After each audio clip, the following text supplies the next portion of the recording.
Hey guys, welcome back. I've been getting a lot of questions about the actual process that I went through to buy my first property, which is a duplex, which I use not only to live in, but then also to rent out for rental income. I talked about it a little bit in my first video, but I definitely wanted to dedicate this video to talking through step by step how I purchased my first rental property. So before we get started, I also want to talk through all the prep that it takes before you're even ready to start the home buying process. There's a lot of work up front that you need to be prepared for before you're ready to buckle down and buy that house.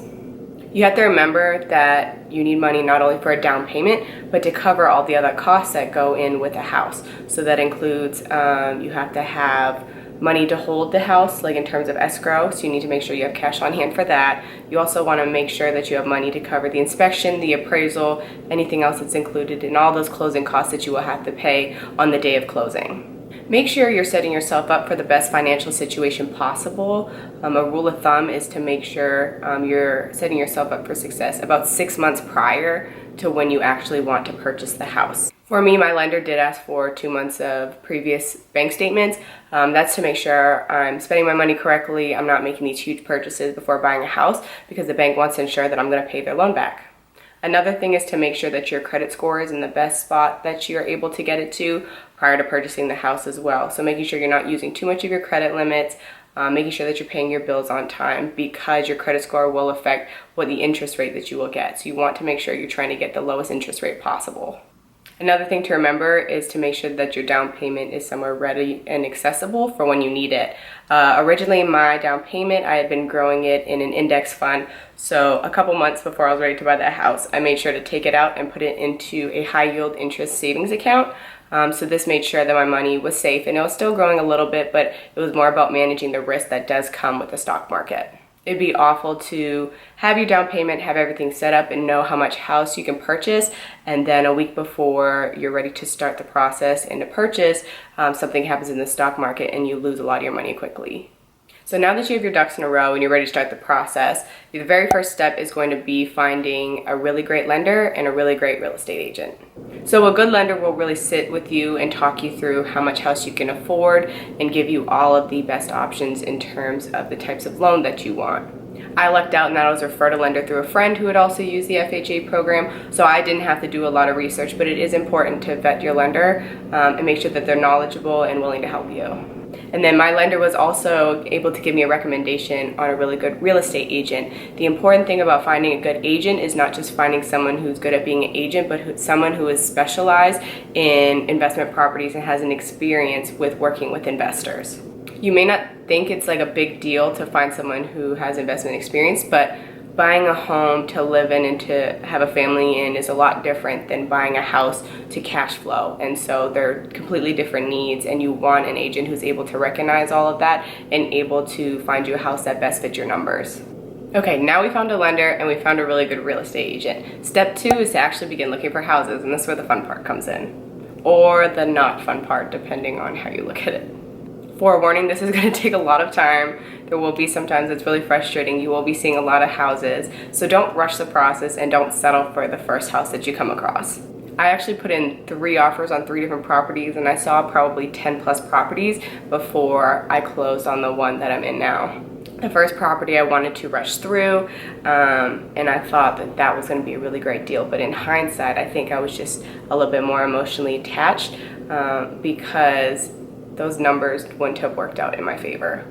I just love the location, I love the look of the house, but it was really old and outdated. There hadn't been much updates, so I would have had to take on a lot of that responsibility. And honestly, the rental income that I would have brought in wouldn't have been enough for me to cash flow and to take care of all those expenses. This is another reason you want a really good real estate agent, is because you want to set up a process for how you guys find these houses and start visiting them. My real estate agent was great because she was very proactive and would send me lots of properties from the MLS, and we were seeing a few properties each week, but I was also sending her properties that I was interested in as well. And when you're looking for investment properties, you have to remember that other people are looking for those same properties, the ones that cash flow well and the ones that make sense on paper. There's going to be a lot of competition for them. I remember this one house in like this great neighborhood, and I was like set on having it, and we went to see it, I think the day that it was listed, but there was a bunch of investors that had an appointment before us. So literally as soon as we walked out of our appointment, we ended up finding out that someone had made an offer that had showed up an hour before us. So sometimes timing is like a really big deal. And me having a full-time job, it was something that was a little frustrating because I was competing against full-time investors. So again, don't get discouraged because you will find a really good deal. If you're putting in the work and really vetting houses and constantly seeing properties, the one that's meant for you will be for you. So don't stress it too much. So you have a lender and you're pre-approved for a certain amount. You have a really great agent who helped you find a property. And now that you find a property, what's that third step? I would say the step 3 is arguably the most important step, especially for an investor, because this is where you can make the numbers work in your favor, and this could be the difference between a good deal and a bad deal. And that's because step 3 is submitting your offer and negotiating. I want there to be like a visual with like money falling, but I don't think I can edit that in yet. So investors, it's important to try to get the best deal for your house possible. And I know everyone says this about every house that they're going to purchase, but getting a property that's below market value is going to make a big difference, because that means you already have built-in equity essentially. Because when you go to refinance or reappraise that house, whatever you paid is automatically lower than what it's worth. So you have that gap of equity that you automatically accumulate. Another step that's really important in the negotiating process is just knowing your money situation and being able to find a deal that's in your best interest.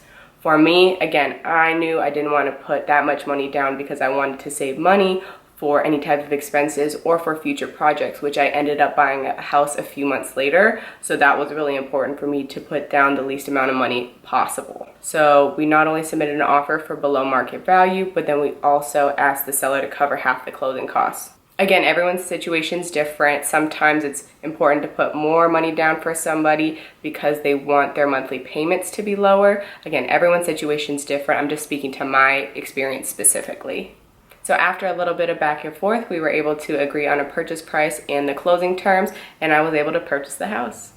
All in all, the process took 3.5 months for me. It was a very long 3.5 months, like very long. I started at the beginning of January and I didn't close until mid-April, but all in all, I had put offers. This is the 3rd house I put an offer in, but it was a house that was definitely meant for me, and I'm really happy with the outcome.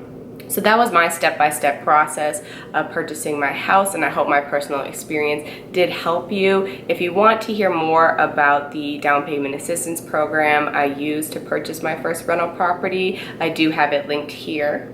Feel free to ask me any questions that you may have in the comments. I do also want to get some feedback from you guys on what type of videos you want to hear from me in the future. And also, please like the video and please subscribe. I put out real estate content every week. Thank you guys.